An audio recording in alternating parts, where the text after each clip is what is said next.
Thank you, Congressman Peters. Our next speaker is Rear Admiral David Lewis. Admiral Lewis is currently assigned as Program Executive Officer for Ships, overseeing all Navy shipbuilding for destroyer, amphibious ships, logistics support ships, support craft, and foreign military sales. Ladies and gentlemen, please welcome Rear Admiral David Lewis.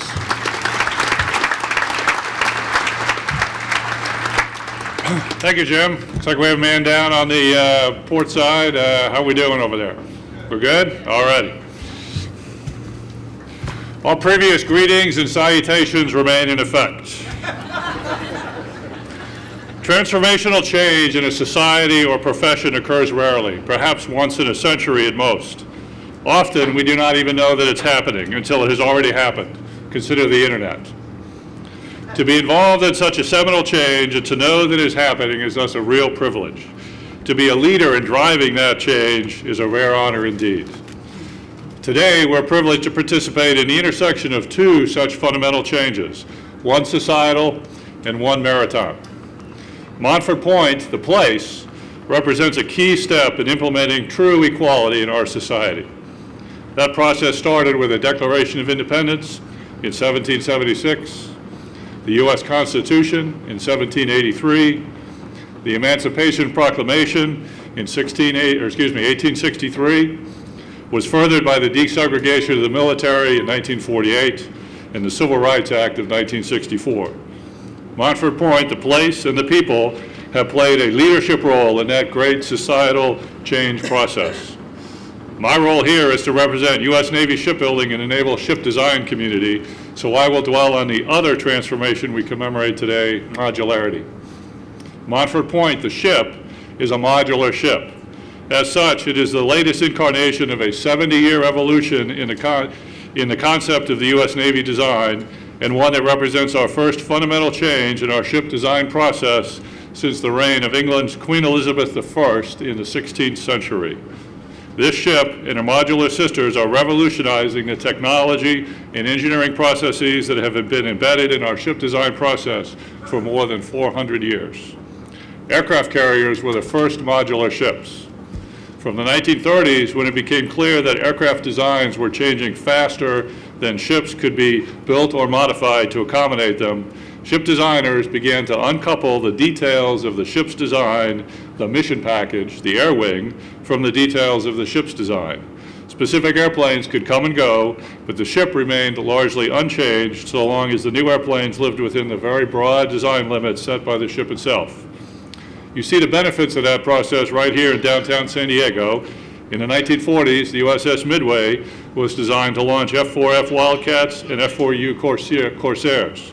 When she was decommissioned 47 years later, she operated supersonic F-18 Hornets. Same ship. No other ship commissioned in 1946 served so long or so well as a frontline naval combatant. Amphibious ships since World War II have also been designed as modular ships, with elements of the United States Marine Corps serving as their embarked mission package.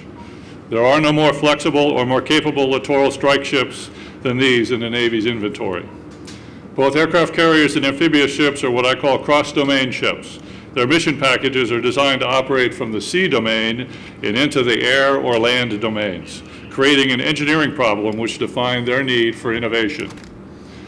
The latest trend in ship modularity, which turns it from a niche application into a naval design revolution, is the within-domain modularity represented by Montford Point and her sister modular ships called the Joint High-Speed Vessel and the Littoral Combatant ships, the last imported right here in San Diego.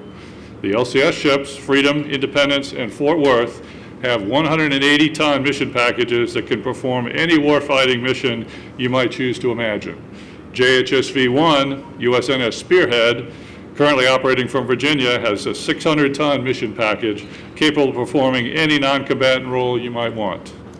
Montford Point, with a 23,000-ton mission capacity, is the heavy hitter in the modular ship community. Her first mission package is already under contract to a shipbuilder in Portland, Oregon, and will support up to 3 air-cushioned landing craft.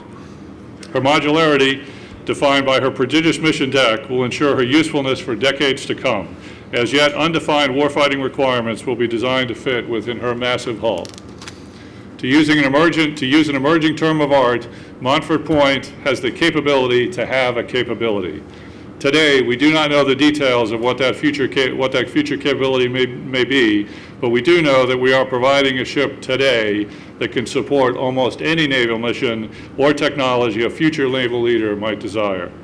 In fact, the Navy has already decided to modify her design for the third and fourth ships of the class to accommodate an existing afloat forward staging base mission requirement for our combatant commanders. The USS Ponce, an amphibious modular ship from the 1960s, is filling that role now to be replaced by MLP-3 when she is completed. I believe that the African American Marines trained at Montford Point knew, or at least suspected, that they were furthering a long overdue transformation in society. I know that the designers and builders of Montford Point know that they are furthering a revolution in the field of maritime supremacy and ship design. Both transformations will change the world forever and for the better. What a great Navy and Marine Corps Day. In closing, I would like to thank the Navy NASCO team for their extraordinary efforts in defining the future of naval prepositioning forces embodied in the ship that floats behind me. In particular, I would like to recognize Art Divins, Jeff Fuller, Commander Jay Young, and Lieutenant Commander Sarah Zaro, who have had leadership roles in bringing this ship to life. If you could stand and be recognized, please.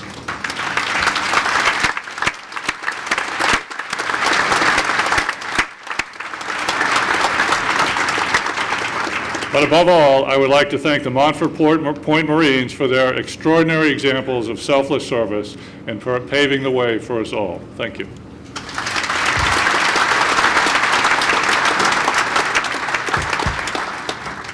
Thank you, Admiral Lewis. Our next speaker is Rear Admiral Mark Busby, Commander, Military Sealift Command. Admiral Busby oversees the readiness and operation of the Combat Logistics Force Fleet, in which USNS Montford Point will serve. Ladies and gentlemen, will you please welcome Rear Admiral Mark Busby.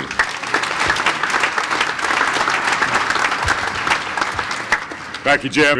Congressman Peters, Congressman Vargas, Mrs. Bolden and family, Administrator Bolden, Commandant, distinguished guests, ladies and gentlemen, and most importantly, the Marines of Montford Point. Good morning. It's great to be back in San Diego on a beautiful morning to add another ship to the United States Navy. I'm honored to represent the more than 9,000 men and women of Military Sealift Command, both civilians and uniform, as we christen United States ship Montford Point. I salute the ship's first master, Captain Kurt Kleinschmidt, and his chief engineer, my fellow Kings Pointer, Bill Mouse, and the rest of the Merchant Marine crew. Their dedication will stand this ship and its mission in good stead as they sail anywhere in the globe that their mission sends them. And they'll be backed by the knowledge and expertise of the ship's port engineer, Dennis Williams.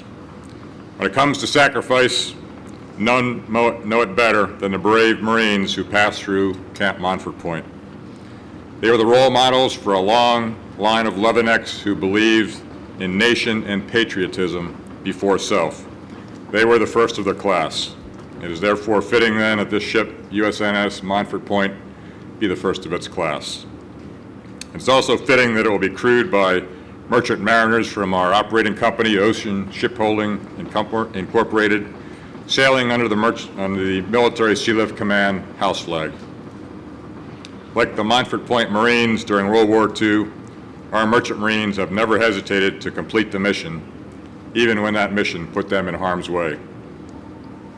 Then and now, MSC ships and crews sail wherever they are needed, no matter the danger. From Antarctica to the Arabian Gulf, MSC delivers. This ship, with its unique capabilities, will become one of the key enablers of sea basing, allowing the U.S. Navy to raise forward operations to a new level. Service to the Navy and to the nation is what MSC people and ships are all about. Whether it's combat logistics support to the fleet, humanitarian response to disasters wherever they may occur, sea lift of Department of Defense cargo worldwide, or the specialized services that MSC provides to a myriad of other governmental organizations.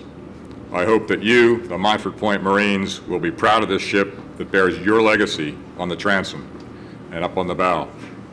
And it will spread the Montford Point name to ears around the world as this ship sails on its missions for decades to come.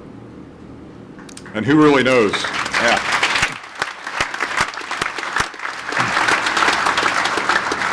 And who really knows what those missions will be? As Admiral Lewis said, when you look at this ship and say, what goes in that big empty space in the middle? I'd say use your imagination. It's 800 feet of use your imagination. Some of the future cargo that this ship will carry has not even been invented yet or even considered.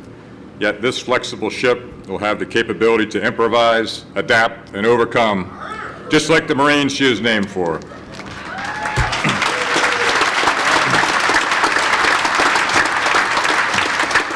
Wherever the call, whatever the need, USNS Montford Point will be part of the Navy's global force for good. My personal thanks to Fred Harris and all the men and women here in the great General Dynamics NASSCO team. You have been excellent shipmates in the previous shipbuilding programs, and I look forward to our future together as we send more of these incredible ships on a journey towards service to the nation.